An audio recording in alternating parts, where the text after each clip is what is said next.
2023년 7월 18일 말씀 사도행전 12장 1절에서 12절 제목 성도의 합심 기도와 놀라운 구원. 힘들고 답답한 일을 만났을 때 한숨 쉬며 낙심하지 않고 새로운 힘을 얻을 수 있는 방법은 하나님께 힘들고 답답한 모든 일들에 대해 기도로 아뢰는 것입니다. 기도는 하소연, 넋두리가 아니라 우리의 힘든 상황과 형편을 해결하기 위해 하나님께서 나서시도록 하기 때문입니다. 하나님께서 우리의 고난과 어려움을 모른 척하지 않으시고 관심을 가지실 수 있도록 하는 길은 기도입니다. 예루살렘에서 예수님을 믿는 성도들에 대한 핍박이 시작되었지만 특별히 앞에서 복음을 전하는 주의 종들을 향한 핍박이 스데반의 순교에서 더 심해져 가고 있었습니다. 헤롯 대왕은 에돔 족속으로 이스라엘 백성이 아니었습니다. 그렇기 때문에 그는 유대인들에게 인정을 받고 싶어 했습니다. 헤롯의 손자 헤롯 아그리파 1세는 초대교회의 그리스도인들을 핍박하는 일에 손을 들어주었고 예수님의 12제자 중에 한 사람 요한의 형제 야고보를 칼로 죽입니다.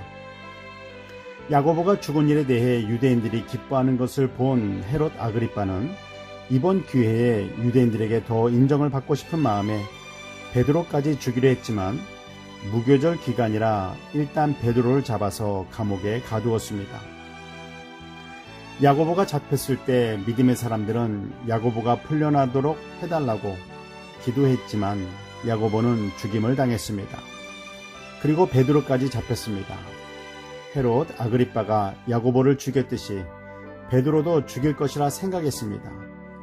베드로도 야고보처럼 죽임을 당할 수 있다는 생각도 들었지만 그럼에도 불구하고 믿음의 성도들은 기도의 끈을 놓지 않았습니다. 성도들의 기도를 들으신 하나님께서는 천사를 베드로가 있는 감옥으로 보내셨습니다.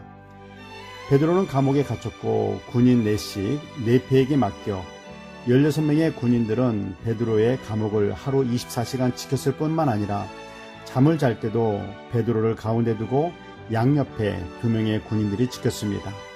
또한 감옥 문 밖에는 파수꾼들이 지키고 있었습니다.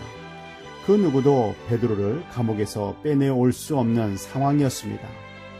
그 군인들 사이에서 베드로는 쇠사슬에 매여 잠을 자고 있었습니다. 하나님께 보내심을 받은 천사는 베드로를 깨워 신을 신으라, 겉옷을 입고 따르라 말했고 베드로는 그 말대로 순종했습니다. 그런데 베드로는 지금의 상황이 실제가 아닌 꿈이라 생각했습니다. 천사는 베드로를 감옥에서 빼내어 한 거리를 지나 떠나가자 베드로는 꿈이 아니라 현실임을 알게 되었습니다. 혹시 여러분 중에서 베드로가 경험한 것 같은 놀라운 역사가 나의 삶에서는 왜 이루어지지 않을까라는 생각을 하시는 분 있으신가요? 단순히 하나님께서 내 삶에서는 역사하지 않으신다라고 단정지어서는 안 됩니다. 놀라운 하나님의 역사가 일어날 것을 진실로 믿는 믿음의 기도를 드렸는가? 또한 그 믿음의 기도를 얼마나 했는가? 그리고 또 중요한 것은 순종입니다. 천사가 베드로에게 이렇게 하라 따르라 했을 때 싫어요라고 했다면 군인들이 이렇게 옆에서 자고 있고 밖에서는 파수꾼들이 있는데 잘못하다가는 감옥을 나가기 전에 죽을 수 있어요 하면서 따르지 않았다면 기적은 일어나지 않았을 것입니다. 기도하면서 하나님께서 주시는 말씀이나 감동에 즉시로 순종을 했는가? 아니면 이것저것 계산하면서 우물쭈물했는가?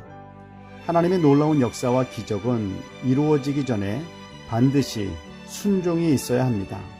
순종은 기적을 경험한 후에 하는 것이 아니라 기적을 경험하기 전에 하는 것임을 절대로 잊어서는 안 됩니다.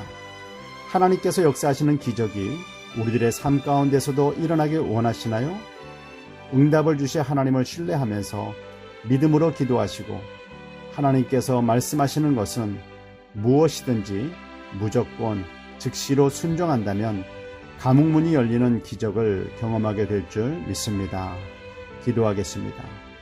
사랑의 하나님 아버지, 말씀에 순종하여도 찾아오는 어려움 속에서 불안해하며 낙심하지 말게 하시고 끝까지 기도의 끈을 놓지 않기를 원합니다. 어떠한 상황 속에서도 끝까지 하나님만을 신뢰하면서 믿음의 기도를 드리고 하나님께서 주시는 말씀대로 무조건 순종하게 하옵소서.